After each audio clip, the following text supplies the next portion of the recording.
SK텔레콤이 해커의 악성 코드 공격으로 가입자 전원의 유심 USIM 정보는 물론 개인정보가 저장된 서버까지 해킹을 당한 것으로 드러났다. 특히 해킹 시점이 2022년 6월로 특정되면서 로그 기록이 남지 않은 약 1년 반 동안 단말기, 고유 식별 번호 IMEI 등 주요 개인정보의 유출 가능성도 배제할 수 없게 됐다. 민관합동조사단은 19일 정부 서울청사에서 열린 2차 중간조사 결과 브리핑에서 1차 조사에서 감염이 확인됐던 서버 5대 외에 추가로 18대가 악성 코드에 감염된 사실을 확인했다고 밝혔다.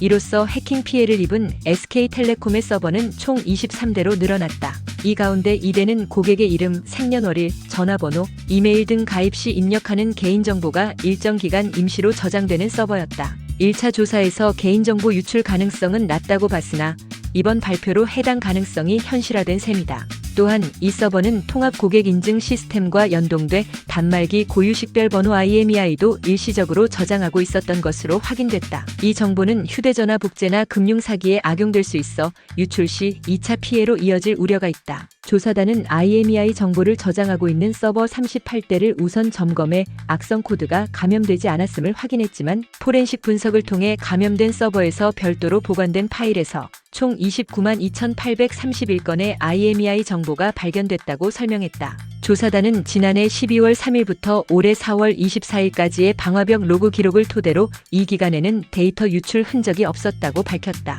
그러나 최초 악성 코드가 설치된 2022년 6월 15일부터 지난해 12월 2일까지 로그가 남지 않은 기간에는 정보 유출 여부를 확인할 수 없는 상황이다. 정밀 포렌식 분석을 통해 추가 조사가 진행 중이지만 일부 로그 기록은 해커에 의해 삭제됐을 가능성도 있다. 조사단은 개인정보가 저장된 서버의 해킹 사실을 지난 11일 SK텔레콤 측에 통보했으며 피해 확산을 방지하기 위한 조치를 즉각 요청했다. 또한 개인정보보호위원회에도 관련 사실을 알리고 정밀 조사를 의뢰하는 한편 관련 자료를 공유했다. 이번 해킹에 사용된 수법은 중국계 해커 조직이 주로 사용하는 BPF 도어 기법으로 파악됐다. 조사 결과 웹셀이라는 신종 수법도 동원된 것으로 확인됐으며 현재까지 악성 코드는 총 25종이 발견됐다. 1차 조사에서 확인된 유심 정보 유출 규모는 9.82GB, IMSI 기준으로 2,695만 7,749건에 달한다. 이는 SK텔레콤 가입자와 SKT망을 사용하는 알뜰폰 이용자 수 약 2,500만 명을 감안할 때